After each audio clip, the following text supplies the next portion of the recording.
femme enceinte ne doit pas mourir en donnant la vie. C'est dans ce cadre que 25 sages-femmes venues de l'hôpital général de Mwangeji dans les Lualaba et des hôpitaux d'Ako et Sendwe du Haut-Katanga participent à une formation de 4 jours afin de renforcer leurs compétences. L'objectif est de sauver la vie des mères et des nouveau-nés et d'améliorer la qualité des soins administrés lors de l'accouchement. Ces 25 sages-femmes deviendront par la suite des coachs chargés de former à leur tour plusieurs prestataires de santé dans leurs hôpitaux respectifs pour mieux encadrer les femmes enceintes. Selon les représentants de l'UFPA, de nombreuses femmes enceintes perdent encore la vie pendant l'accouchement faute de sages-femmes qualifiées et d'infrastructures modernes. À ce jour, plus de 89 000 femmes sont exposées à des risques maternels, d'où la nécessité d'organiser ce type de formation, car dit-on, là où il y a une sage-femme, il y a la vie. La République démocratique du Congo compte parmi les pays de l'Afrique subsaharienne dont la charge des décès maternels figure parmi les plus élevés, avec 746 décès maternels pour 100 000 naissances vivantes. Ceci d'après les enquêtes menées par EDES, qui est l'étude de démographie et santé de 2023. Les progrès enregistrés dans la lutte contre la mortalité maternelle restent bien faibles en RDC. Certains facteurs contribuent à cette hausse des mortalités maternelles, tels que l'insuffisance aiguë en nombre de sages-femmes qualifiées, l'insuffisance des infrastructures, équipements, des intrants et médicaments qui sauvent des vies des mères et leurs nouveau-nés, sans oublier le manque de services de maternité qui tiennent compte des genres et des besoins en santé maternelle et reproductive. À cette formation se sont également joints des techniciens de surface venus des différentes structures médicales du Lualaba et du Haut-Katanga. Ils vont aussi bénéficier de la formation concernant leur mission d'assurer la propreté des lieux qui accueillent les femmes venues donner naissance. La ministre provinciale intermédiaire de la Santé a encouragé les participants en soulignant qu'ils accomplissent un travail noble car ils donnent la vie. C'est ainsi que Valérienne Mombaki-Boko les a conscientisés à prendre ce travail à cœur et l'exercer avec amour et professionnalisme pour sauver des milliers de vies. Malgré les multiples occupations, que je puisse marquer de ma présence, question de vous encourager sur vos fonctions. Et quand on dit que vous êtes les gardiens de la vie, c'est vraiment exceptionnel. Avant de quitter les lieux, la ministre provinciale intermédiaire de la Santé a procédé à la remise des brevets aux sages-femmes et aux techniciens de surface. Ces derniers ont également reçu des kits de travail destinés à améliorer l'hygiène et la salubrité dans les maternités. Pour nous venir au secours,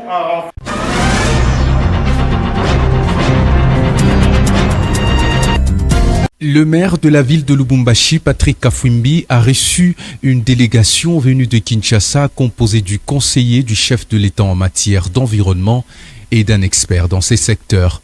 Cette délégation vient renforcer les équipes déjà mises à pied d'œuvre afin de trouver des solutions à la pollution des eaux échappées du bassin principal de rétention de la SEDEM. Nous sommes arrivés depuis hier soir pour une mission officielle de la présidence de la République dont je suis le chef. Je suis accompagné du professeur Emmanuel Atibou qui est notre expert. Et moi-même, je suis conseiller du président de la République en charge de l'environnement, de l'urbanisme et de la mobilité. Donc notre présence ici à la ville de Lubumbashi fait suite au déversement de l'eau des bassins de la société SEDEM qui a pollué l'environnement, raison pour laquelle nous sommes là, envie de travailler avec toutes les équipes techniques. D'ailleurs, vous voyez déjà un échantillon qui est là, envie de mettre en place tous les éléments techniques et d'orienter le président de la République par rapport à la situation catastrophique qui est ici de ces déversements dans nos eaux et dans la nature. Une réunion préparatoire s'est tenue au gouvernorat de province, réunissant les responsables locaux, notamment ceux de la Régie des eaux, de la SECO, du service urbain de l'environnement, ainsi que d'autres partenaires techniques. Il ressort de cet échange que des mesures urgentes doivent être prises. Les travaux de prélèvement d'échantillons se poursuivront de manière plus approfondie pour mieux évaluer la situation. Les membres du comité estiment qu'il est nécessaire de prendre des dispositions immédiates afin d'assurer la sécurité de la population, notamment par l'approvisionnement en eau potable à l'aide des camions-citernes, la distribution de masques dans les quartiers les plus touchés où les habitants vivent actuellement dans l'inquiétude. Simplement une mesure urgente de coordonner avec la mairie de la ville, voir promesse que la société essaie de prendre en charge la possibilité d'approvisionner d'abord la population en eau. La population qui circule dans cette zone-là, d'avoir accès au site de distribution des masques. Par ailleurs, le directeur David a tenu à rassurer la population louchoise quant à la potabilité de l'eau produite par la Régie des eaux dans la ville. Aussitôt alerté la Régie des eaux parce qu'elle travaille pour fournir une eau de meilleure qualité, une eau irréprochable. Nous avons été dans nos différents sites autour du point des pollutions pour évaluer en termes de contamination si nos sources ou nos forages n'étaient pas directement affectés, parce que nous disposons d'une expertise en termes aussi des laboratoires équipés pour apprécier, vérifier les paramètres et les indicateurs dans de tels cas de pollution. Évidemment, nous pouvons vous rassurer par rapport à nos mesures dans nos sources. Il n'y a pas à craindre parce que jusque-là, nos sources sont intactes. C'est comme message à la population louchoise de garder l'air calme. Cette situation.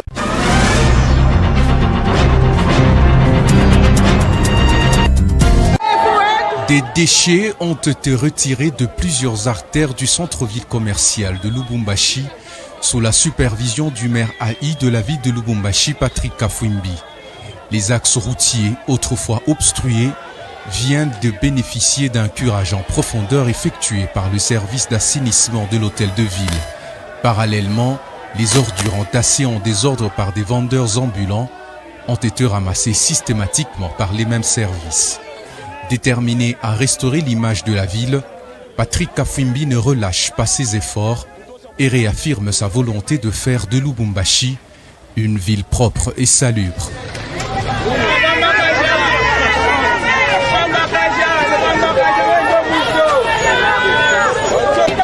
Sur les avenues Kassai et des usines, notamment le long du marché-musée, le maire s'est également assuré du curage de caniveaux afin de permettre une meilleure canalisation des eaux et de prévenir les risques d'inondation. Des actions certes régulières et ordinaires, mais qui impressionnent agréablement les Louchois, sensibles à la présence active de leur autorité urbaine sur le terrain.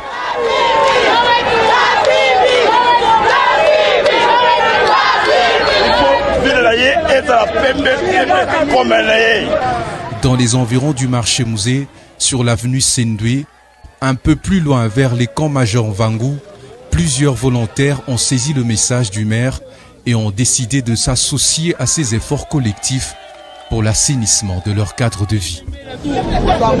Chef matériel,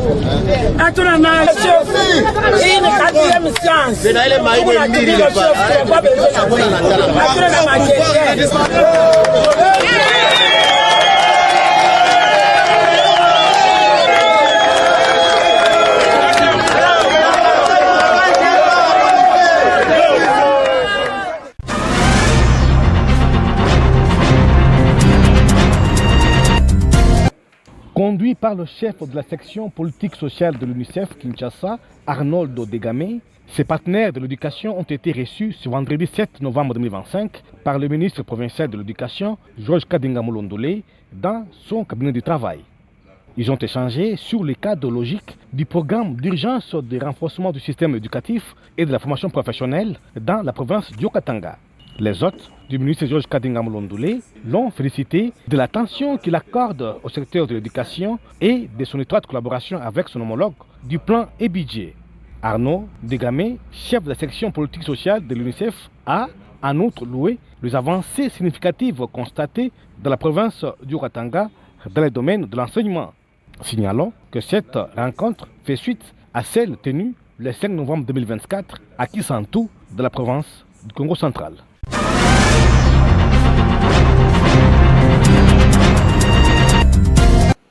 Sol iodé dans chaque ménage, un engagement pour le développement de l'intelligence et de la santé, tel est le thème retenu pour la journée nationale de lutte contre les troubles dus à la carence en iode ce vendredi 7 novembre 2025. Cette journée célébrée dans la salle Aropé a été présidée par le ministre provincial des Finances John Muloba Kitonge, le représentant du gouverneur de province intérimaire Martin Kazembe Choula, en présence du ministre provincial intérimaire de la Santé Valérien Nemumba Kiboko, du secrétaire général au ministère de la Santé et du directeur adjoint du programme national de nutrition Dr Béatrice Kalenga Tchala. Le secrétaire général au ministère de la Santé publique, Hygiène et Prévention a, au nom du ministre des tutelles, présenté la problématique de l'absence d'iode chez les humains qui rentre dans le cadre de la santé publique. Le manque d'iode provoque la maladie du goitre, entre autres. Pour Dr Béatrice Kalenga Tchala du Pronamut, Programme national de nutrition, l'absence ou l'insuffisance d'iode dans l'organisme provoque le goitre, le crétinisme irréversible, l'avortement spontané, le faible poids de naissance, le décès en bas âge, les infirmités, le retard de croissance physique, etc. D'où la recommandation de consommer le sel iodé. Le représentant du gouverneur intérimaire et ministre provincial des Finances, John Muloba Kitonge, a, avant de lancer les activités de sensibilisation, invité tous les secteurs de la vie nationale à privilégier et à encourager l'usage du sel iodé. La santé est la condition sine qua non à toute existence et à tout développement de l'être humain. Et en cela, elle demeure la priorité du gouvernement grâce à la vision de son Excellence Félix Antoine Tshisekedi Tshilombo, président de la République, chef de l'État, matérialisé par la mise en place de la couverture santé universelle.